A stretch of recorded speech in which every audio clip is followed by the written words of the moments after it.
নমস্কার বন্ধু, তোমরা দেখছো তোমাদের প্রিয় ইউটিউব চ্যানেল জিএস গুরু পুরুলিয়া। আমি সঙ্গে রয়েছে নিখিল। বহুদিন বিভিন্ন কারণে ভিডিও দেওয়া হয়নি, আবার শুরু করেছি আমার চ্যানেলে ভিডিও দেওয়া। নিত্য নতুন ভিডিও পেতে অবশ্যই আমার ইউটিউব চ্যানেলের সাথে থাকো। তো আজকে পরীক্ষার উপযোগী বেশ কিছু আমি জিকে আলোচনা করব এই ভিডিওর মাধ্যমে, যেগুলো কিন্তু আগত যেসব পরীক্ষা রয়েছে, যেমন আইসিডিএস, পিএসসি বা এসএসসি, পুলিশ, আর্মি, ডাব্লিউবিসিএসের মতো গুরুত্বপূর্ণ পরীক্ষাগুলোতে এই জিকেগুলো কিন্তু খুবই গুরুত্বপূর্ণ। তো সুতরাং ভিডিওর শেষ পর্যন্ত দেখার চেষ্টা করো, এবং যেসব বন্ধু নতুন তারা অবশ্যই চ্যানেল সাবস্ক্রাইব করে নেবে, এবং ভিডিও ভালো লাগলে অবশ্যই লাইক করবে, শেয়ার করবে, কমেন্ট করবে। তো দেখো, প্রথম যে কোশ্চেনটি রয়েছে, যে বৌদ্ধ স্থান বৈশালী এবং নালন্দা নিচের কোন রাজ্যে অবস্থিত। খুব গুরুত্বপূর্ণ কোশ্চেন কিন্তু।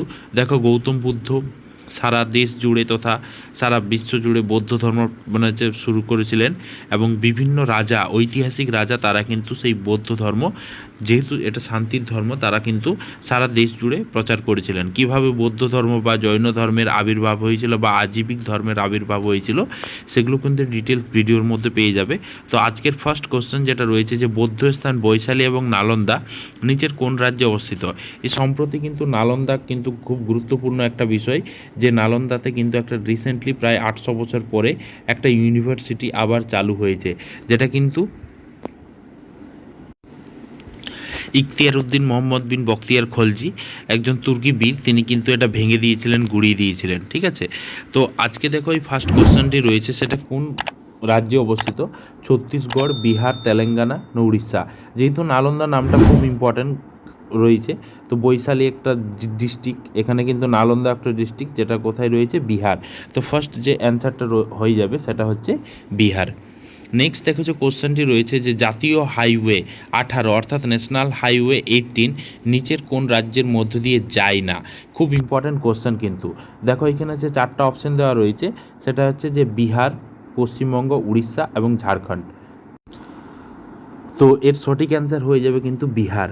দেখো, কেন বিহার হচ্ছে, অ্যাকচুয়ালি দেখো এখানে হচ্ছে যে ন্যাশনাল হাইওয়ে 18 কার কার কম্বিনেশন হচ্ছে, ওল্ড মানে অর্থাৎ পুরনো NH32, তারপরে হচ্ছে NH33 এবং NH5, এই 3টি হাইওয়ের কম্বিনেশন হচ্ছে ন্যাশনাল হাইওয়ে 18, যেটা কিন্তু ধানবাদ থেকে শুরু করে, ধানবাদের গোবিন্দপুর থেকে শুরু করে মহুদা, পুরুলিয়া, বলরামপুর, জামশেদপুর, ঘাটশিলা, বহরাগোড়া, এই করে চলে গেছে কোথায়, বালাসোর, অর্থাৎ উড়িষ্যার বালাসোরে গিয়ে এই হাইওয়েটা NH5-এর সাথে গিয়ে মিশেছে।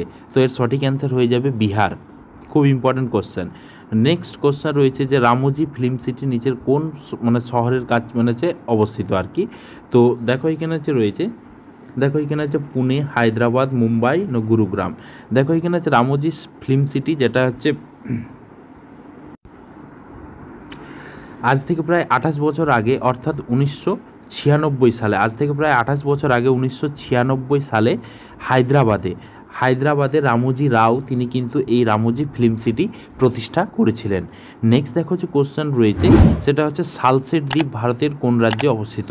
সালসেট দ্বীপ ভারতের কোন রাজ্যে অবস্থিত, দেখো হচ্ছে ভারতবর্ষের যে সমুদ্রের উপকূলবর্তী এলাকাগুলো রয়েছে, অর্থাৎ আমাদের যে আরব সাগরের তীরে বা বঙ্গোপসাগরের তীরে, যেমন ধরো এইখানে রয়েছে আন্দামান নিকোবর দ্বীপপুঞ্জ, প্রায় 3000 দ্বীপ নিয়ে গঠিত। এখানে রয়েছে লাক্ষাদ্বীপ। তো এই রকম সালসেট দ্বীপ একটা রয়েছে, যেটা ভারতের কোন রাজ্যে অবস্থিত। তার সঠিক অ্যান্সার হয়ে যাবে কিন্তু মহারাষ্ট্র। অর্থাৎ সালসেট দ্বীপ হচ্ছে কোথায় অবস্থিত, মহারাষ্ট্রে। কোঙ্কণ উপকূলের একটা অংশ হচ্ছে এই সালসেট দ্বীপ, যেটা কিন্তু মহারাষ্ট্রে অবস্থিত। নেক্সট দেখো, যে কোশ্চেন রয়েছে, যে জওহরলাল নেহরু বন্দর কোথায় অবস্থিত। দেখো এখানে যে ভারতবর্ষের বিভিন্ন জায়গায় কিন্তু বন্দর রয়েছে। দেখো এই ছবিটা দেখলেই বুঝতে পারবে, এখানে যে ভারতবর্ষের পূর্ব উপকূল বা পশ্চিম উপকূল, দুই দিকেই কিন্তু এখানে আরব সাগরের তীরেও অনেকগুলো বন্দর রয়েছে, এখানে বঙ্গোপসাগরের উপকূলেও কিন্তু অনেকগুলো বন্দর রয়েছে। যেমন হচ্ছে কেরালা হচ্ছে আরব সাগরের তীরে, এখানে কিন্তু তোমার কালিকট বন্দর রয়েছে, যার বর্তমান হচ্ছে কোজিকোড়। মহারাষ্ট্রতে দেখো রয়েছে যে জওহরলাল নেহরু বন্দর, তাহলে এর সঠিক অ্যান্সার হয়ে যাবে কি, জওহরলাল নেহরু বন্দর বা মুম্বাই বন্দর। এরপরে তো গুজরাটে রয়েছে কান্ডালা বন্দর, অন্ধ্রপ্রদেশ রয়েছে বিশাখাপত্তনম বন্দর, পশ্চিমবঙ্গে রয়েছে কিন্তু হলদিয়া বন্দর, বা এটাকে বলতে পারো এখানে হচ্ছে আমাদের প্রথম যে বন্দরটা ছিল সেটা কলকাতা বন্দর। তাহলে এর সঠিক অ্যান্সার হয়ে যাবে জওহরলাল নেহরু। মুম্বাই বন্দরের অতিরিক্ত চাপ যাতে কম হয়, অতিরিক্ত চাপ যার পরিপ্রেক্ষিতে কিন্তু জওহরলাল নেহরু বা নভসেভা বন্দর প্রতিষ্ঠা করা হয় এবং এটা হচ্ছে ভারতের সবচেয়ে হাইটেক বন্দর, সমুদ্র বন্দর। নেক্সট দেখো হচ্ছে কোশ্চেন রয়েছে যে নিচের কোন রাজ্য ভুট জোলোকিয়া মরিচের জন্য বিখ্যাত নয়? খুব ইম্পর্ট্যান্ট কোশ্চেন কিন্তু। দেখো এখানে যে অ্যাকচুয়ালি দেখো যে ভুট জোলোকিয়া মরিচ দেখো হচ্ছে কোন রাজ্যতে পাওয়া যায় না, ঠিক আছে। দেখো এই কেন কোশ্চেনটি খুব ইম্পর্ট্যান্ট, দেখো যে এই কোশ্চেনটিকে যেহেতু এখানে হচ্ছে ঘুট জলকিয়া মরিচ যেটাকে বলছি আমরা, তো এটাকে বলা হয় ঘোস্ট পিপার বলা হয়, কি নাম? Ghost pepper. এটা হচ্ছে গিনেস বুক অফ ওয়ার্ল্ড রেকর্ডসে এর নাম রয়েছে, কারণ এটা হচ্ছে সবচেয়ে মানে পৃথিবীর সবচেয়ে হটেস্ট চিলি, যেটা কিন্তু আমাদের উড়িষ্যাতে পাওয়া যায় না। আমাদের স্পেশালি নর্থ ইস্টের কিছু কিছু রাজ্য রয়েছে, নাগাল্যান্ড, মণিপুর, আসাম, এই 3টি রাজ্যে কিন্তু এই মরিচটি বিখ্যাত। তাহলে আমরা কোন রাজ্যে পাই না এই মরিচটা? উড়িষ্যা রাজ্যে, নর্থ ইস্টের রাজ্যগুলোতে এই মরিচটা আমরা পেয়ে থাকি, ঠিক আছে। নেক্সট দেখো যে কোশ্চেন রয়েছে যে ভারতের কোন রাজ্যকে ইন্ডিয়াস ব্রেড বাস্কেট এর জনপ্রিয় নাম দেওয়া হয়েছে? ভারতবর্ষের বিভিন্ন রাজ্য বিভিন্ন উপনামে পরিচিত আর কি। দেখো এখানে হচ্ছে কোশ্চেন, তো প্রথম অপশান রয়েছে পাঞ্জাব, মহারাষ্ট্র, আসাম এবং উত্তরপ্রদেশ। তো এর সঠিক অ্যান্সার হয়ে যাবে পাঞ্জাব। পাঞ্জাবকে ভারতের বলা হয় ব্রেড বাস্কেট, এবং এখানে এটাকে শস্যাগারও বলে। ভারতের শস্যাগার হচ্ছে পাঞ্জাব। নেক্সট দেখো যে কোশ্চেন রয়েছে যে খুরজা মৃৎপাত্র ভারতের কোন রাজ্যের সাথে যুক্ত? খুরজা মৃৎপাত্র দেখো এখানে আছে যে অ্যাকচুয়ালি একটা হচ্ছে শহর, ছোট শহর, যেটা হচ্ছে বুলন্দ শহর ডিস্ট্রিক্ট, কোথাকার? উত্তরপ্রদেশের। তো এখানে আছে খুরজা মৃৎপাত্র কোন রাজ্যের সাথে যুক্ত?